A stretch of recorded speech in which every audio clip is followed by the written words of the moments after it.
स्वागत है आपका आपके अपने YouTube चैनल द मास्टर पर। हम लोग खंड शिक्षा अधिकारी के अंतर्गत गणित विषय की तैयारी कर रहे थे, जिसमें हम लोगों ने क्षेत्रफल और आयतन इन दो चैप्टर को ख़त्म कर लिया था। आज हम लोग इसके आगे औसत चैप्टर को ख़त्म करते हैं। तो चलिए बिना टाइम वेस्ट किए हम लोग स्टार्ट करते हैं अपना औसत चैप्टर और इसका पहला प्रश्न देखते हैं। हमारा पहला प्रश्न दिया गया है औसत चैप्टर में, तीन संख्याओं का औसत 152 है। पहली संख्या दूसरी सी दोगुनी और दूसरी संख्या तीसरी सी दोगुनी है, तो पहली संख्या का मान क्या होगा? और आपको नीचे चार विकल्प दिए गए हैं। तो औसत चैप्टर में कुछ ज़्यादा कठिन नहीं होता है, जो दिया गया हो वैसे आप करते रहिए, आपका आंसर अपने आप आ जाएगा। तो इसमें साफ साफ लिखा है तीन संख्याओं का औसत 154 है। तो तीन संख्याएं आप मान लीजिए a प्लस बी प्लस सी। औसत निकालने के लिए जितनी संख्याएं होती हैं उसका ही भाग करते हैं, तो तीन का भाग करेंगे और ये आपको दिया गया है 154, यानी कि a प्लस के बी प्लस सी का मान तीन का इसमें मल्टीप्लाई कर देंगे तो आपका मान आ जाएगा। तो तीन का गुणा करिए, तीन चौके 12 के 2, हासिल आएगा 1, 3 5 15 1 16, हासिल आएगा 1 और 3 एकम 3 1 4, यानी कि समीकरण नंबर 1 आपका ए बी सी अगर तीनों संख्याओं को जोड़ा जाए तो 462 प्राप्त होता है। अब प्रश्न की दूसरी लाइन पढ़ते हैं, जिसमें पहली संख्या और दूसरी संख्या का अनुपात दिया गया है और तीसरी लाइन में दूसरी संख्या और तीसरी संख्या का अनुपात दिया गया है। तो आप अनुपात पहले लिख लीजिए ए बी सी, ठीक है।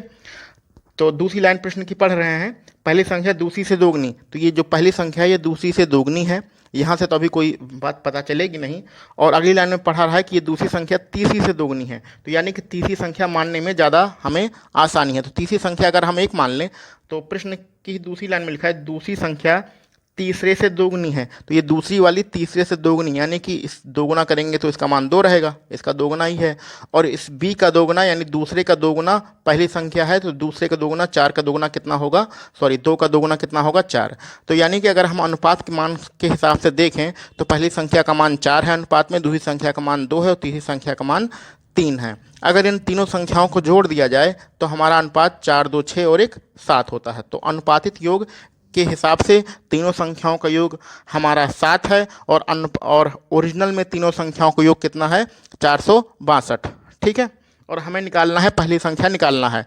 तो ऐसे प्रश्न को ध्यान रखिएगा कि जो वास्तविक मान होता है उसको हम लोग ऊपर लिखते हैं, इसका वास्तविक मान का जो अनुपात होता है वो हमेशा नीचे लिखते हैं और गुणा करते हैं जो निकालना होता है, ठीक है। जिसका मान निकालना होता है उसका गुणा करते हैं, जो वास्तविक मान होता है वो ऊपर लिखते हैं, उस वास्तविक मान का जो अनुपात होता है वो नीचे लिखते हैं, ठीक है। तो वास्तविक मान कितना है हमारे प्रश्न में, तीनों संख्याओं का टोटल 462। इस वास्तविक मान का अनुपात कितना है 7, यानी कि वास्तविक मान का अनुपात 7 है। और आपको क्या निकालना है, पहली संख्या निकालनी है और पहली संख्या का अनुपात कितना है 4, ठीक है। तो साधारण तरीके से भी कर लेते, कोई दिक्कत नहीं है, लेकिन आप इस चीज़ को हमेशा याद रखिएगा कि वास्तविक मान हमेशा ऊपर लिखते हैं, वास्तविक मान का जो अनुपात होता है वो हमेशा नीचे लिखते हैं। तो 462 तो तीनों संख्याओं का वास्तविक टोटल करने पे आ रहा था, लेकिन अनुपात में अगर जोड़ें तो हमारा 7 आ रहा था। तो वास्तविक मान का अनुपात कितना होगा 7, यानी 462 7 के बराबर है। और जो निकालना होता है यानी जिसका गुणा करना होता है, जो हमें प्रश्न में ज्ञात करना होता है उसका हम गुणा कर देते हैं। तो निकालना क्या है, पहली संख्या का अनुपात कितना है 4।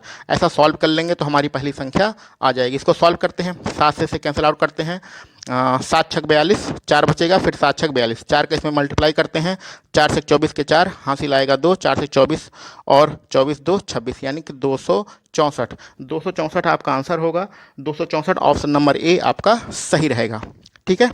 तो और भी बहुत सारे तरीके हैं प्रश्न करने के, आपको अगर इसके अलावा भी कोई आसान तरीका लगे तो उससे आप प्रश्न को सॉल्व कर सकते हैं। चलिए बढ़ते हैं अपने अगले प्रश्न पर। हमारा अगला प्रश्न क्या कह रहा है, हमारा अगला प्रश्न कह रहा है कि 10 संख्याओं का औसत 25 है। तो जो भी अगर औसत में ध्यान दीजिएगा कि जो संख्याएं दी होती हैं उसको हम ब्रैकेट में लिख लेते हैं अपने समझने के लिए, कि ब्रैकेट में लिखी हुई चीज़ टोटल संख्याओं को रिप्रेजेंट करती है और इसका औसत कितना है 25, ठीक है। तो ये आपका क्या दिया गया है, औसत दिया गया है। ये जो आपका प्रश्न है ये मौखिक प्रश्न है, आपका इसमें आंसर 28 आएगा, लेकिन वो कैसे आएगा, आप इसको प्रश्न को पढ़िए और सीधे आंसर 28 पे टिक लगाइए, यानी ऑप्शन नंबर बी पे टिक लगा के आप आगे बढ़ सकते हैं। लेकिन वो कैसे आएगा, पहले उस चीज़ को थोड़ा सा समझ लेते हैं। कैसे? 10 संख्याओं का औसत अगर 25 है, यदि प्रत्येक संख्या में 3 जोड़ दिया जाए तो औसत का मान कितना होगा, ये आपका प्रश्न है। अब इस जो 10 संख्या है, सारी संख्याओं में हमें 3 जोड़ना है, यानी पहला, दूसरा, तीसरा, चौथा, सारी संख्याओं में 3-3 जोड़ेंगे। तो जब सारी संख्याओं में 3-3 जोड़ेंगे तो हमारा औसत में भी 3 जुड़ता है। इस बात को हमेशा ध्यान रखिएगा। तो औसत अभी 25 है, 3 जुड़ के हमारा औसत कितना हो जाएगा, 28। औसत हमारा हो जाएगा 28। ठीक है, तो ये जोड़ने के साथ, घटाने के साथ, गुणा के साथ और भाग के साथ, सबके साथ ये प्रक्रिया लागू होती है। तो इसी प्रश्न में कुछ और समझ लीजिएगा। आंसर तो हमारा 28 आ चुका है, यानी कि ऑप्शन नंबर बी सही है। तो यहाँ पर तो जोड़ने की बात कर रहा है। अगर घटाने की बात करता कि मान लीजिए प्रश्न होता 10 संख्याओं का औसत 25 है और प्रत्येक संख्या में से 3 आपका घटाया जा रहा है, तो औसत का मान क्या होगा? तो औसत में भी 3 घट जाएगा, औसत में भी 3 घट जाएगा। आपका आंसर कितना आ जाता, 22। ठीक है, अगर यही बात करता गुणा करने की कि 10 संख्याओं का औसत 25 है, प्रत्येक संख्या में 5 से मान लीजिए भाग कर रहे हैं, 5 का भाग कर रहे हैं, तो औसत में भी 5 का भाग हो जाता। औसत में भी क्या होता भैया, 5 का भाग होता। तो 5 का भाग करते तो हमारा आंसर कितना था, आ जाता 5।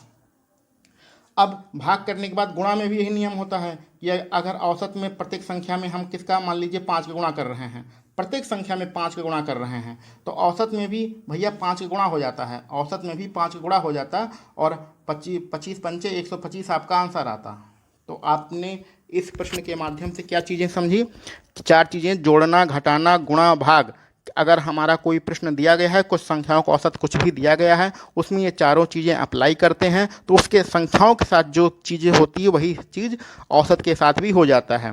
तो जोड़ना हो तो 3 जोड़ दीजिए औसत में, घटाना हो 3 घटा दीजिए औसत में, गुणा करना हो गुणा कर दीजिए, भाग करना हो भाग कर दीजिए। तो इस हिसाब से आपका इस प्रश्न में आपको कुछ नहीं करना था, पेन भी नहीं उठाना था, सिर्फ आपको 25 आपने देखा, 3 जोड़ा और 25 3 28 हुआ, 28 पर टिक लगा के आपको आगे बढ़ जाना था। ठीक है, घटाना और भाग और गुणा भी अगर आपको दिया गया हो तो भी वो इसी प्रकार से करते हैं। ठीक है, चलिए बढ़ते हैं अपने अगले प्रश्न पर। तीसरा नंबर का प्रश्न है, इस प्रश्न में कुछ संख्याएं दी गई हैं और हमें फिर बीच में जो x है उसका मान निकालना है। तो जो भी संख्या हमें दी गई है पहले हम उसका मान लिख लेते हैं। तो पहली संख्या हमारी कितनी है, 49 है। अगली संख्या 38 है। उसके आगे की संख्या 41 है। उसके आगे की संख्या 73 है। उसके आगे की संख्या 75 है। अगली संख्या 85 है। देन हमारा x है और उसके आगे 69 है। और इन सारी संख्याओं का जो औसत दिया गया है वो कितना दिया गया है, 60। तो जितनी संख्याएं होती हैं औसत में हम उसका ही भाग करते हैं। तो भाग करते हैं, 1 2 3 4 5 6 7 8, 8 संख्या है, 8 का हम लोग भाग करेंगे। ये साधारण सवाल है, जितनी संख्याएं होती हैं उसी का नीचे भाग करते हैं और बराबर ही हमारा औसत होता है। यही हमारा औसत का फार्मूला होता है। ये फार्मूला आपको पता होगा। आप सबको जोड़ लीजिए, यहाँ x छोड़ के अगर हम सबको जोड़ते हैं तो जोड़ने पर हमारा आंसर आता है 430 और प्लस के ये वाला x अभी बचा है और नीचे आपको 8 का भाग करना ही है। बराबर कितना है, 60। 8 का इसमें मल्टीप्लाई होगा, 8 6 कितना रहेगा, 48। ये 430 है और प्लस के x, ये इसको ले जाके उधर घटा देंगे तो 430 480 में से घटेगा तो x का मान कितना आ जाएगा, 50। x का मान 50 आएगा, यानी कि ऑप्शन नंबर आपका सही रहेगा सी। तो ऑप्शन नंबर सी पे हम लोग टिक लगाएंगे और आगे बढ़ जाएंगे। तो साधारण सवाल था, इसको कर लीजिएगा, कोई इसमें दिक्कत की बात नहीं है। चलिए बढ़ते हैं अपने चौथे नंबर पे। चौथा प्रश्न हमारा कह रहा है कि 6 के प्रथम 6 गुणजों का औसत क्या होगा। 6 के प्रथम 6 गुणजों का औसत क्या होगा, ये आपको निकालना है। तो अब गुणजों का औसत निकालने के लिए पहले इसका फार्मूला ध्यान लीजिए। तो इस तरह का जो सवाल होता है उसके औसत का जो फार्मूला होता है एक बार समझ लीजिएगा कि जो संख्या होती है उसको लिखते हैं गुणा, गुणज, जो गुणज आपको दिया होता है, जितना गुणज निकालना होता है उसमें आप 1 जोड़ दीजिए और 1 जोड़ के 2 का भाग कर दीजिए। ठीक है, यही आपके इस प्रश्न का सूत्र होता है। इस सूत्र को रख लीजिएगा। तो जनरली फार्मूले को कैसे लिखते हैं, संख्या को हम लोग x लिखते हैं, गुणज को n लिखते हैं, n+1 और डिवाइड बाई क्या कर देते हैं, 2। तो अगर ये ना समझ में आए तो ये याद रखिएगा, वैसे जनरली हम x n+1/2 करते हैं। तो 6 के 6 गुणज निकालना है, यानी संख्या का मान कितना है, 6। यहाँ गुणक निशान है और गुणज कितने हैं, 6 गुणज निकालना है, यानी कि 6 + 1, नीचे कितना रहेगा, 2। 2 को इस 6 से कैंसिल आउट करेंगे 3 टाइम्स, ये 6 7 हो जाएगा, 7 का 3 में गुणा करेंगे तो 7 त्रिक कितना आ जाएगा, 21। तो हमारा 21 आंसर रहेगा। ऑप्शन नंबर बी पे हम टिक लगाएंगे और आगे बढ़ जाएंगे। ठीक है, तो इस प्रकार के प्रश्नों को के लिए आप ये फार्मूला रख लीजिएगा, संख्या जितना गुणज दिया गया है वो प्लस 1 करिएगा, नीचे 2 करिएगा और बीच में गुणा का निशान रहेगा। चलिए बढ़ते हैं अपने 5वें नंबर प्रश्न पर। हमारा 5वां नंबर का प्रश्न कह रहा है कि एक स्कूल के 35 छात्रों का औसत 40 किलोग्राम है। तो जो दिया गया है पहले उसको लिख लेते हैं। 35 छात्र हैं, इनका टोटल आपका 40 किलोग्राम है। जो संख्याएं होती हैं अंदर लिखते हैं और इसके ऊपर हम लोग तीर के निशान लगा के औसत लिख लेते हैं। तो ये समझने का तरीका है कि ये संख्या है और ये औसत है। क्लियर? और बाकी कुछ नहीं है। यदि एक अध्यापक का भार भी शामिल कर लिया जाए तो औसत 1 किलोग्राम बढ़ जाता है। यानी कि 35 तो पहले थे ही, एक अध्यापक आ गया तो कुल मिला के हो गए 36, यानी 35 प्लस 1। अब एक औसत बढ़ जाता है, पहले 40 था, एक बढ़ जाएगा तो औसत हो जाएगा हमारा 41। और हमें निकालना है अध्यापक का भार कितने किलोग्राम होगा। तो इस प्रश्न के बहुत सारे तरीके हैं। जनरली हम लोग 2 तरीके से प्रश्न को सॉल्व करते हैं, एक साधारण तरीका और एक कॉन्सेप्ट से। तो पहले आपको कॉन्सेप्ट से समझा देते हैं, बाकी साधारण तरीका तो इसका सबको पता ही होगा। एक बार कॉन्सेप्ट से हम लोग प्रश्न को पढ़ लेते हैं और साधारण तरीका भी आपको बता दिया जाएगा। चलिए, इस चीज़ को समझने के लिए पहले हम लोग औसत का कुछ बेसिक एक पॉइंट होता है उसको समझ लेते हैं। जैसे कि मान लीजिए आपका 3 लोग हैं, एक के पास 10 रुपया है, दूसरे के पास 20 रुपया है, तीसरे के पास 30 रुपया है। तो आप कहिए कि इसका औसत क्या होगा। तो औसत क्या होगा ये निकालने के लिए तीनों को जोड़ के 3 का भाग कर दीजिए। तो तीनों को जोड़ेंगे तो 30 और 30 60 आएगा, 3 का भाग करेंगे तो औसत हमारा 20 आएगा। ये तो गणित के तरीके से हो गया। लेकिन जनरली आम जीवन में इसका औसत निकालना हो तो कैसे क्या करते हैं, ये जो जिसके पास ज़्यादा होता है, जिसके पास ज़्यादा होता है वो अपने कम वाले को दे दे। तो ये 30 था, इसने 10 इसको दे दिया तो इसके पास भी 20 हो गया। ये तो 20 पहले था, इसके पास 10 कम हो गया तो इसके पास भी 20 हो गया। तो जनरली साधारण जीवन में औसत का मतलब होता है कि जितने भी लोग हैं सबके पास बराबर बराबर रुपया होना चाहिए। यहाँ पर 3 लोग थे, सबके पास अलग अलग रुपया था, लेकिन कुछ जिसके पास ज़्यादा है वो अपने कम वाले को दे दे तो कम वाले का फ़ायदा हो जाएगा और ज़्यादा वाले को नुकसान हो जाएगा, और ऐसी कंडीशन में सबके पास बराबर रुपया हो जाएगा। तो यही जनरली हर औसत का मतलब होता है कि सारे लोगों के पास बराबर बराबर रुपया होना चाहिए। ठीक है?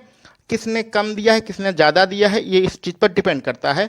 जिसकी वैल्यू कम है उसको अगर कुछ मिलेगा तो उसकी वैल्यू बढ़ जाती है, जिसकी वैल्यू ज़्यादा होती है वो कुछ देता है तो उसकी वैल्यू घट जाती है। तो इस तरह कुछ ले देकर कभी किसी का मान घटता है, कभी किसी का मान बढ़ता है, लेकिन ओरिजिनल में क्या होता है, सबका मान बराबर होता है। यही हमारा औसत होता है। तो इसी कॉन्सेप्ट को हम यहाँ इस प्रश्न में अप्लाई करते हैं।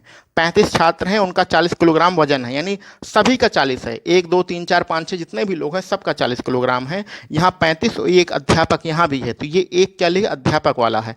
इसका कितना है, 41 किलोग्राम है। यानी कि कहने का मतलब होगा कि ये जो अध्यापक है यहाँ आपको दिख रहा है साफ साफ कितने किलोग्राम का है, 41 किलोग्राम का है। ठीक है? अब आगे प्रश्न में देखिए कि ये जो यहाँ जो 35 छात्र हैं, यही 35 छात्र यहाँ पर हैं, लेकिन यहाँ पर 35 छात्रों का तो 40 है और यहाँ पर 35 छात्रों का कितना दिया गया है, 41 दिया गया है। तो यहाँ पर ये बढ़ कैसे गया, कितना सबका बढ़ रहा है, कितना बढ़ रहा है, 1 बढ़ रहा है। और बढ़ कैसे गया, बढ़ ऐसे गया जिस प्रकार यहाँ 30 ने इसको दिया था तब इसका बढ़ गया था, उसी तरह इस अध्यापक, ये जो अध्यापक है इसने सबको दिया होगा कुछ ना कुछ, तो उसका बढ़ा होगा। तो अध्यापक ने कितना दिया, देखिए 35 छात्र यहाँ है, 35 छात्र यहाँ है, 35 का यहाँ 40 है, 35 का यहाँ 41 है, यानी कि 35 लोगों का एक एक बढ़ा है, 35 लोगों का एक एक बढ़ा है। तो कुल कितना बढ़ा है, 35 बढ़ा है। ठीक है?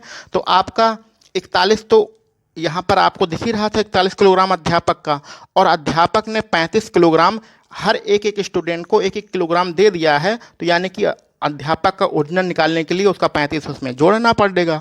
तो ठीक है, 35 आप जोड़ दीजिए, 5 1 हो जाएगा 6 और 7 4 1 हो जाएगा 7, तो यानी कि 76 किलोग्राम हमारा आंसर आ जाएगा। 76 किलोग्राम आपका आंसर ऑप्शन नंबर डी है, इस पर हम लोग टिक लगाएंगे। ठीक है? तो कॉन्सेप्ट से अगर आप प्रश्न करेंगे तो सिर्फ हमें ये 2 चीज़ें लिखना होता है। ये तो आपको समझाने के लिए लिखा है, प्रश्न में देख के इसको हम सॉल्व कर लेते हैं, सिर्फ इतना लिखना होता है और आपका आंसर आ जाता है। नहीं समझ में आएगा तो एक बार वीडियो को रिवर्स करके फिर से देख लीजिएगा। अब इसका साधारण तरीका भी आपको बता देते हैं। ठीक है? साधारण तरीका क्या है, साधारण तरीका तो बहुत ही आसान है। ये कितने लोग हैं, 35 1 36, जितने लोग हों 36 लोग हैं, 36 लोगों का टोटल कितना है, 41।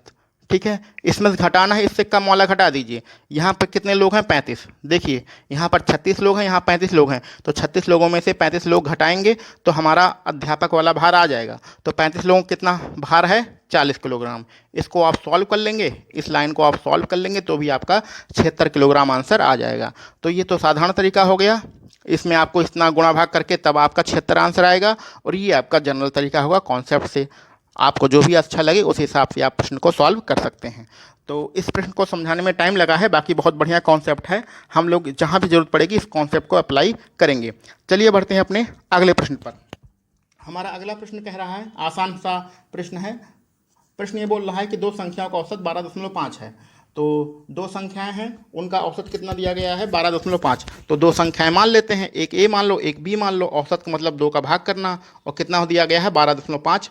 2 का इसमें गुणा कर देंगे तो हो जाएगा 25, यानी कि आपका ए प्लस बी की वैल्यू कितनी हो गई? 25। ये आपका ऑप्शन नंबर, इसको 1 मान लीजिए।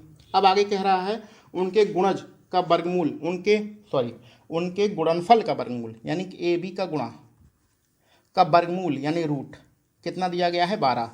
अब ए बी का रूट 12 दिया है, इसका दोनों तरफ स्क्वायर कर दीजिए तो आपका ए बी आ जाएगा। ए बी का मान कितना आ जाएगा? 144। 144 है ये, इसको ऑप्शन नंबर, इसको समीकरण नंबर 2 मान लीजिए। अब आप इन दोनों समीकरणों को सॉल्व करके ए और बी का मान निकाल लीजिए तो ये संख्याएं क्या हैं पता चल जाएंगी। लेकिन हमें कैसे इस प्रश्न का मान निकालना है? By option. ठीक है, अगर गुणा भाग करने लगेंगे तब तो हमारा टाइम वेस्ट हो जाएगा, क्योंकि हम लोग प्रश्न इस तरीके सॉल्व कर रहे हैं कि जैसा आपको पेपर में करना है। तो हमें क्या करना है? बाई ऑप्शन करना है।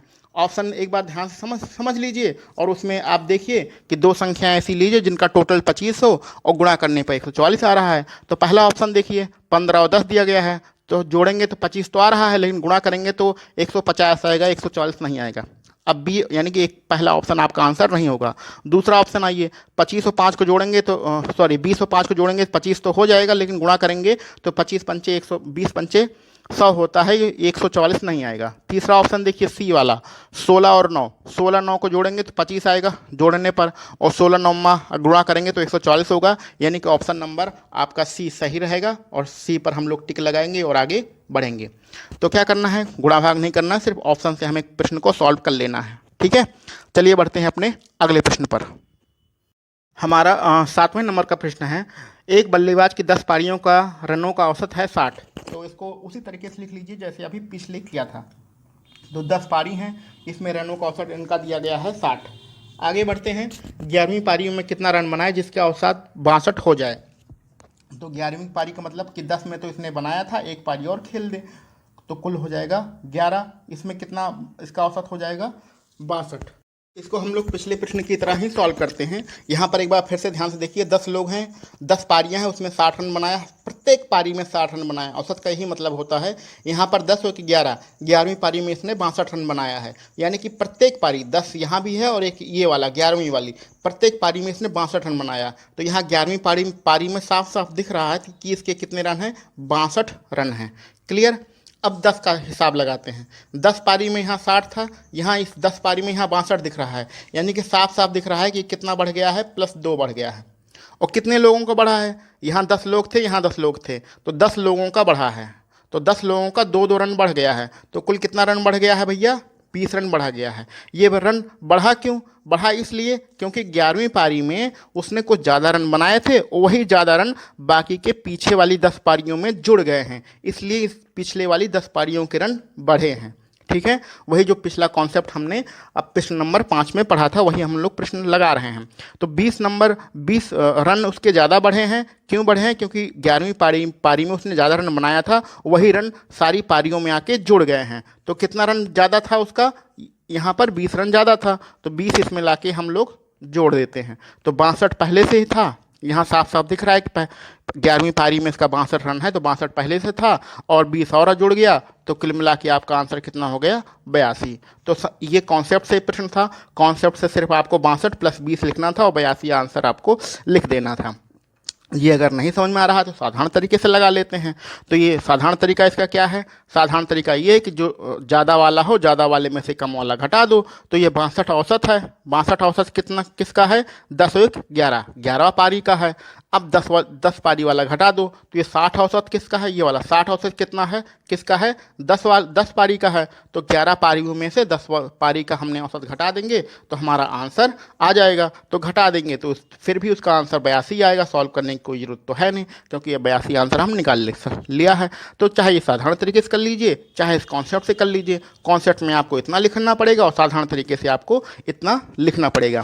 ठीक है, तो आसान है, कोई ज़्यादा दिक्कत की बात नहीं है। चलिए बढ़ते हैं अपने 8वें प्रश्न पे। हमारा 8वां प्रश्न है, 9 संख्याओं का औसत 50 है। तो ये भी सेम उसी टाइप का सवाल है, तो उसी हिसाब से हम लोग करेंगे कि हमारी 9 संख्याएं हैं, इनका औसत हमें कितना दिया गया है? 50। ठीक है, अब इसमें से पहली 5 संख्याएं, जो 5 संख्याएं हैं उनका औसत कितना? पहली 5 संख्याओं का औसत है 54। तो पहली 5 संख्याओं का औसत 54 है। अंतिम 3, आखिरी जो 3 संख्याएं हैं उनका औसत हमारा दिया गया है 52। तो बाकी की बची आपकी छठी संख्या। छठी संख्या का मान क्या होगा? तो पहली 5 का आपको औसत दिया है, आखिरी 3 का औसत दिया है, तो बीच में छठी वाली संख्या बचेगी, उसी का आपको औसत निकालना है। तो इस प्रश्न को हम लोग अपने तरीके से लगा लेते हैं। यहाँ पर 9 संख्या है, अपने तरीके से लगाने के लिए हम लोग अपने तरीके से समझेंगे। तो समझना कैसे है? यहाँ पर 9 है। 9 में से क्या ऐसा करिए कि पहले 5 को निकाल दीजिए और फिर आप 3 को निकाल दीजिए। अब फिर बात को ध्यान से समझिएगा। इसको कॉन्सेप्ट से भी लगा रहे हैं और फिर साधारण तरीका भी आपको प्रश्न का बता देंगे। कैसे? ध्यान समझिए। यहाँ मान के चलिए कि 9 संख्याएं हैं। 9 संख्याओं में प्रत्येक के पास 9 लोग, ऐसा मान लेते हैं 9 लोग हैं। 9 लोग हैं, प्रत्येक के पास 50 रुपया है। उसमें से 5 लोग निकल गए और सब कितना रुपया लेके निकले? 54 रुपया लेके निकले। यहाँ पर 3 लोग निकल गए, कितना रुपया लेके निकल गए? 52 रुपया लेके निकल गए। तो बचेगा कौन? जो छठा वाला बीच वाला था वही आपका बचेगा। तो उसके पास कितना रुपया बचेगा, यही निकालना है। अब ध्यान से देखिए, जो कमी अब ज़्यादा होगा यहीं पर होगा। ठीक है, यहीं पर ध्यान देना है। 9 लोग थे, सबके पास 50 रुपया था, लेकिन जब 5 लोग जाने लगे तो वो अपना 54 रुपया लेके जाने लगे। रुपए पैसे के हिसाब से हम लोग प्रश्न को इसलिए सॉल्व कर रहे हैं क्योंकि रुपए पैसे की बात ज़्यादा समझ में आती है, इसलिए हम लोग बार बार रुपए का इस्तेमाल कर रहे हैं। लेकिन प्रश्न में रुपया नहीं लिखा है तो वो समझने के लिए हम लोग यूज कर रहे हैं शब्द का। ठीक है, तो 9 लोग थे, सबके पास 50 रुपया था। यहाँ 5 लोग हैं, 54 रुपया लेके गए हैं। तो सब लोग कितना रुपया लेके ज़्यादा गए हैं? यहाँ से देखिए, सब लोग 4 रुपया ज़्यादा लेके गए हैं। ठीक है, और 4 रुपया कितने लोग ज़्यादा लेके गए हैं? 5 लोग। तो कुल कितना रुपया ज़्यादा लेके गए हैं? 20। तो जब 20 रुपया ज़्यादा लेके जाएंगे तो 20 रुपया इसी में से तो कम होगा, तो इसमें से 20 रुपया कम हो गया भाई, इसी में से तो कम होगा। अगर 50-50 रुपया लेके जाते तो इस पर कोई फर्क नहीं पड़ता। ये जो ग्रुप है इस पर कोई फर्क नहीं पड़ता, लेकिन सब लोग 54 रुपया लेके गए। 4 रुपया लेके ज़्यादा गए और कितने लोग गए? 5 लोग गए। तो यानी कि 20 रुपया ज़्यादा ले गए, तो 20 रुपया इसी में से तो कम होगा, तो 20 रुपया इसमें से कम हो गया। ठीक है, अब यहाँ पर ध्यान देते हैं। यहाँ पर जब 3 लोग जाने लगे तो 52 रुपया लेके गए। अगर ये लोग सबके पास 50 रुपया था, 50 रुपया लेके जाते तो कोई फर्क ना पड़ता, लेकिन ये लोग कितना लेके गए हैं? 2 रुपया ज़्यादा लेके गए हैं। और कितने लोग लेके गए हैं? 3 लोग।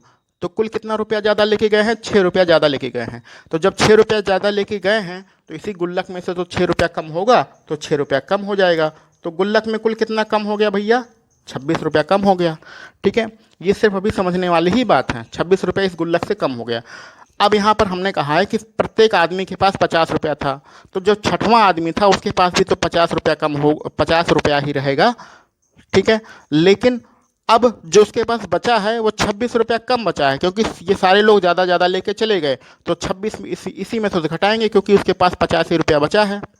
भाई जब 9 आदमी थे, 5 चले गए, 3 यहाँ चले गए, तो 8 लोग तो निकल गए ना। तो बाकी छठा आदमी बचा, और छठे आदमी के पास कितना रुपया बचा? 50 रुपया बचा। लेकिन जो लोग ज़्यादा लेके गए हैं तो उस जो छठा आदमी था उसी से तो लेके गए होंगे।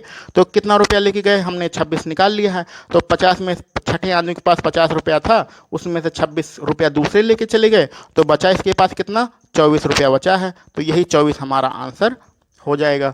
24 हमारा ऑप्शन नंबर सी रहेगा। इस पर हम लोग टिक लगा के आगे बढ़ जाएंगे। तो ये तो भाई कॉन्सेप्ट के हिसाब से था, आपको सिर्फ थोड़ा बहुत लिख के आंसर निकाल देना था। अगर आपको साधारण तरीका लगाना है, साधारण तरीके से भी लगा सकते हैं। साधारण तरीके में क्या बताया है कि जो टोटल दिया गया हो पहले उसको लिख लेते हैं। यानी कि 50 औसत है कितने का? 9 लोगों का। ठीक है। अब आप क्या करिए, इसमें से घटा दीजिए बाकी के जो दिए दिए गए हैं। बाकी क्या दिया गया है, 54 औसत है कितने का, 5 लोगों का, ठीक है। और ये 52 औसत है कितने का, 3 लोगों का। तो ये जो निकल के गए हैं इनको जोड़ के टोटल में से घटा दीजिए। इसको आप सॉल्व करेंगे तो भी आपका आंसर 24 ही आएगा। तो ये साधारण तरीका से भी आप क्वेश्चन निकाल सकते हैं, या फिर जो अभी समझाया है उस तरीके से भी आप क्वेश्चन निकाल सकते हैं। तो ये आपका 8वां प्रश्न था। तो अब बढ़ते हैं अपने अगले प्रश्न पर। हमारा 9वां प्रश्न भी अच्छा प्रश्न है। इसमें दिया गया है किसी सप्ताह में प्रथम 3 दिनों का औसत 27 है। तो जो शुरुआत के हमारे 3 दिन हैं उनका औसत हमें लिखा है साफ साफ 27। तो हम लोग इस तरह से लिख लेते हैं। अगले 3 दिन, अगला जो 3 दिन है उसका औसत आपको दिया गया है कितना, 29 दिया गया है, ठीक है। और यदि पूरे सप्ताह का औसत 28.5 हो, यानी पूरे सप्ताह यानी 7 दिन, 7 दिनों का औसत कितना है, 28.5 हो, तो हमें निकालना है। तो सप्ताह के अंतिम दिन यानी कि जो आखिरी वाला दिन बचेगा उसमें कितना औसत था। तो शुरुआत के ये दिन, उसके बाद वाले 3 दिन का ये औसत है, और देन हमें सबसे आखिरी वाला औसत हमें निकालना है कितना होगा। ये टेम्परेचर आपका सबका दिया गया है। तो पहले इसको हम लोग अपने कॉन्सेप्ट से लगाते हैं, बाद में साधारण तरीके से भी प्रश्न को सॉल्व कर लेंगे। चलिए देखते हैं। आप इसको अपने तरीके समझिए कि 7 लोग थे, 7 लोग में इतना हमारा टेम्परेचर था या इतना रुपया था। उसमें से जब 3 लोग गए तो इतना रुपया लेके गए, और जब और 3 लोग गए तो इतना रुपया लेके गए। तो बाकी बचे कौन, 7वां आदमी बचा है, तो उसके पास कितना बचा। इस तरीके से अपने हिसाब से हम लोग समझ लेते हैं। तो लगाते हैं। देखिए 7 लोग हैं, इसमें से जब 3 लोग निकलेंगे और कितना रुपया लेके गए, 27 रुपया लेके गए। लेकिन यहाँ पर 7 लोगों के पास, सबके पास कितना रुपया था, 28.5, यानी कम रुपया लेके गए हैं। 28.5 सबके पास था और कम रुपया लेके गए हैं। तो कम रुपया कितना लेके गए हैं, सारे लोग 28.5 था लेकिन लेके गए 27, तो कितना कम लेके गए, 1.5, 1.5 रुपया कम ले गए। और कितने लोग ले गए हैं 1.5 रुपया कम, 3 लोग ले गए हैं। तो कुल कितना कम हो जाएगा, 3 × 5 = 15, 3 एकम 3 × 4। तो इतना रुपया कम लेके गए हैं। तो इतना जब रुपया कम होंगे तो यहाँ पर इस वाले ओरिजिनल पे ध्यान दीजिएगा, यहाँ पर क्या परिवर्तन होता है, यही हमें इम्पॉर्टेंट है। तो यहाँ पर 4.5 रुपया बढ़ जाएगा। सब अगर 28.5 लेते तब लेके जाते तो कोई फ़र्क नहीं पड़ता, लेकिन कम लेके गए हैं तो सबका 1.5 रुपया 1.5 रुपया 1.5 रुपया बढ़ेगा। तो 3 लोगों का 4.5 रुपया बढ़ जाएगा। यहीं पर क्या परिवर्तन होगा वही हमें ध्यान देना होता है, क्योंकि यहीं पर हमारा 7वां आदमी बैठा है, यानी 7वां दिन यहीं पर मिलेगा। अब यहाँ पर ध्यान देते हैं, ये जब 3 लोग लेके जाने लगे तो ये 29 रुपया लेके गए, और हमारे पास कितना था, सबके पास 28.5 था, यानी कि 0.5 रुपया ज़्यादा लेके गए हैं, ठीक है। और कितने लोग लेके गए हैं, 3 रुपया। तो कुल कितना ज़्यादा लेके गए हैं, 1.5 रुपया, 1.5 रुपये ज़्यादा ले गए। तो 1.5 रुपया ज़्यादा ले गए हैं। ऐसी कंडीशन में यहाँ से इस वाले ग्रुप में क्या फ़र्क पड़ेगा, इस वाले ग्रुप में 1.5 रुपया कम हो जाएगा। यही तो होगा ना। यहाँ पर क्या फ़र्क पड़ेगा भाई, जब सब लोग 3 लोग 50 पैसे यानी 1.5 रुपया ज़्यादा लेके जाएंगे तो यहाँ से 1.5 रुपया कम हो जाएगा। तो कुछ लोग ने क्या किया, 4.5 रुपया छोड़ के गए, कुछ लोग 1.5 रुपया ज़्यादा लेके गए, तो उस हिसाब से कम होगा। तो टोटल क्या परिवर्तन होगा, 3 रुपया हमारा बढ़ेगा। तो यहाँ पर क्या था, जो 7वां आदमी था उसका 3 रुपया उसके पास अभी एक्स्ट्रा है, प्लस में हो रहा है। तो जो 7वां आदमी था, यानी 7th डे या 7वां आदमी कुछ भी कहिए, उसके पास कितना था, 28.5, ठीक है। 3 इसके पास अब बढ़ रहा है, क्योंकि यहाँ पर 3, इस ग्रुप में 3 एक्स्ट्रा है। तो अब कितना हो जाएगा, 28 × 3 = 31, 31.5। तो 31.5 हमारा टेम्परेचर रहेगा, ठीक है। इस तरह से हमारा आंसर हो जाएगा। तो ये तो समझने वाला तरीका था। अगर औसत इस तरीके से नहीं समझ में आ रहा है तो साधारण तरीके लगा लीजिए। साधारण तरीके में आप प्रश्न में क्या लिखेंगे, सबसे पहले टोटल लिख देंगे। टोटल का टेम्परेचर 7वें दिन का कितना है, 28.5 डिग्री सेंटीग्रेड है। ये कितने दिन का है, 7 दिन का है। इसमें घटाएंगे, बाकी के जितने दिन हैं उनका घटा दीजिए। तो ये 27 डिग्री सेंटीग्रेड 3 दिन का था इसको, और ये 29 डिग्री सेंटीग्रेड कितने दिन का था, 3 दिन का। इसको घटा दीजिएगा, आपका आंसर फिर भी आपका 31.5 डिग्री सेंटीग्रेड आपका आंसर आ जाएगा। तो ये साधारण तरीके सॉल्व कर लीजिएगा। ये समझने वाला तरीका थोड़ा टाइम ज़्यादा लगता है, लेकिन अगर आप समझने वाला तरीका या कॉन्सेप्ट से आप समझ जाएंगे तो प्रश्न को आपको ये सब बवाल लिखना नहीं पड़ेगा, सिर्फ इतना ही लिख के आप आंसर निकाल देंगे। तो अगर नहीं समझ में आ रहा कोई दिक्कत नहीं है, ये साधारण तरीका है, इस तरीके से हम लोग क्वेश्चन को सॉल्व कर लेंगे। अब अपने लिए देखते हैं आज का अपना अंतिम प्रश्न। हमारा आखिरी प्रश्न है 10वां नंबर प्रश्न है, एक दंपति की 4 वर्ष पूर्व उसकी शादी के समय औसत आयु 27 वर्ष थी। अब पति पत्नी और बच्चा पैदा होने से बच्चे की औसत आयु 21 वर्ष है, तो बच्चे की वर्तमान आयु क्या होगी? तो इसमें हमारा 4 वर्ष पूर्व की बात कर रहा है। तो 4 वर्ष पूर्व दंपति यानी पत्नी पत्नी की जब शादी होगी, यानी पति और पत्नी 2 लोग रहेंगे, तो उनकी औसत आयु 27 वर्ष है। ये 4 वर्ष पहले की बात है, लेकिन हमें 4 वर्ष पहले से कोई मतलब नहीं होता, हमें वर्तमान से मतलब होता है। तो वर्तमान की क्या कंडीशन होगी? वर्तमान में वही 2 लोग रहेंगे। अब देखिए, जो आयु है वो तो दोनों की 4-4 साल बढ़ेगी, क्योंकि पत्नी का भी 4 साल और पति का भी 4 साल बढ़ेगा। ऐसी कंडीशन में अभी आपके दूसरे प्रश्न में बताया गया है कि जब संख्या में जितनी वृद्धि होती है, औसत में भी उतनी ही वृद्धि हो जाती है। तो अभी 27 औसत है, 27 औसत भी आपका 4 बढ़ जाएगा, तो कुल मिला के कितना हो जाएगा आपका औसत? 27 और 4 31 हो जाएगा। ठीक है, तो 2 लोगों का औसत हमारा 31 निकल के आ रहा है। और आपकी आखिरी लाइन में प्रश्न में दिया गया है कि बाकी 3 लोग हो जाएंगे, यानी 2 पति पत्नी और 1 बच्चा, ये 3 लोग हो जाएंगे। तो वर्तमान में इनका औसत कितना है? 21 है। ये आपके प्रश्न में दिया गया है। तो वर्तमान में बच्चे की आयु क्या होगी, ये हमसे पूछा जा रहा है। तो प्रश्न में यहाँ पर कुछ देखिए विपरीत चीज़ें हैं। यहाँ पर वर्तमान में ही यहाँ पर 2 लोगों की औसत आयु 31 साल है। अगर उसमें बच्चे को भी शामिल कर लिया जाए तो उन्हीं 2 लोग और 1 बच्चे की औसत आयु 21 साल है। तो यहाँ पर देखिए, ये पति पत्नी यहाँ पर जो लोग हैं उनकी 31 से यहाँ पर 21 हो रहा है। कितना कम हो रहा है? 10 कम हो रहा है। और कितने लोगों का कम हो रहा है? 2 लोगों का। तो कुल कम हो गया 20। हमें बच्चे की आयु निकालना है, तो बच्चा कहाँ पर है? 1। ये 1 मतलब बच्चा, ये पति पत्नी और 1 मतलब बच्चा। तो बच्चे की आयु यहाँ कितना लिखा है? 21 साल। ठीक है, तो बच्चे की आयु जो है 21 वर्ष ऐसे तो हो नहीं सकता है, क्योंकि अभी 4 साल को शादी हुई है, 4 साल में 21 साल का बच्चा थोड़ी ना हो जाएगा। तो ऐसी कंडीशन में इसका ये मतलब होता है कि पति और पत्नी दोनों ने अपने कुछ वर्ष इस बच्चे को दिए हैं औसत बराबर करने के लिए। ये आपको पिछले बताया जा चुका है कि औसत हमेशा बराबर होता है। तो कितना दिया है? यहाँ पर देखिए 2 लोगों की 31 है, यहाँ पर इन्हीं 2 लोगों का 21 है। तो 1 लोगों ने कितना कम हो रहा है? 1 लोग 31 से 21 यानी 10 कम हो रहा है, और 2 लोगों कम होगा, टोटल कितना कम होगा? 20। तो यानी 20 जो आयु है ये बच्चे को मिली हुई थी। तो बच्चे की जो 21 आयु है, 21 ओरिजिनल नहीं था बल्कि 20 उसे मिला हुआ था। तो उसका ओरिजिनल कितना होगा? 21, यानी सॉरी, ओरिजिनल कितना होगा? 1 होगा। तो 21 जो दिखा रहा था उसमें 20 तो पत्नी यानी उसके माता पिता ने उसे दिया था, यानी उसके पास उसकी ओरिजिनल आयु कितनी है? 1 वर्ष। तो ये हमारे जो कॉन्सेप्ट है उसके माध्यम से ये प्रश्न सॉल्व किया गया है। अगर आपको साधारण तरीका लगाना है तो साधारण तरीके में प्रश्न करिए कि ये 3 लोग हैं, 3 लोग, ये 21 जो हमारा औसत है ये कितने लोगों का है? 3 लोगों का। और कम वाला घटा दीजिए, ये 31 औसत है, ये कितने लोगों का है? 2 लोगों का। तो इसको आप सॉल्व कर लेंगे तब भी आपका बच्चे की आयु 1 वर्ष आ जाएगा। तो अधिक वाले कॉन्सेप्ट से, अधिक वाले औसत से कम वाला औसत घटा देते हैं, तब भी हमारा आंसर आ जाता है। या तो ये हम लोग जो अपना कॉन्सेप्ट लगाते हैं समझने वाला, उससे कर लेंगे तो भी आपका एक आंसर आ जाएगा। तो कॉन्सेप्ट में सिर्फ आपको इतना लिखना था, ये समझने वाली बात है। बाकी साधारण तरीके से भी आपका 2 लाइन का आंसर है। तो आसान प्रश्न है, कोई ज़्यादा दिक्कत की बात नहीं है। तो ये आज हमारे 10 प्रश्न थे। आज इसके बाद हम लोगों ने टोटल औसत चैप्टर में 20 प्रश्न है। अगली वीडियो में आगे 11 से लेकर 20 नंबर तक हम लोग क्वेश्चन लगाएंगे। अगर वीडियो पसंद आई हो तो इसको लाइक भी कर दीजिएगा, अपने दोस्तों में शेयर कर दीजिएगा, और अभी तक आपने चैनल को सब्सक्राइब नहीं किया है तो प्लीज़ चैनल को सब्सक्राइब कर लीजिएगा। धन्यवाद।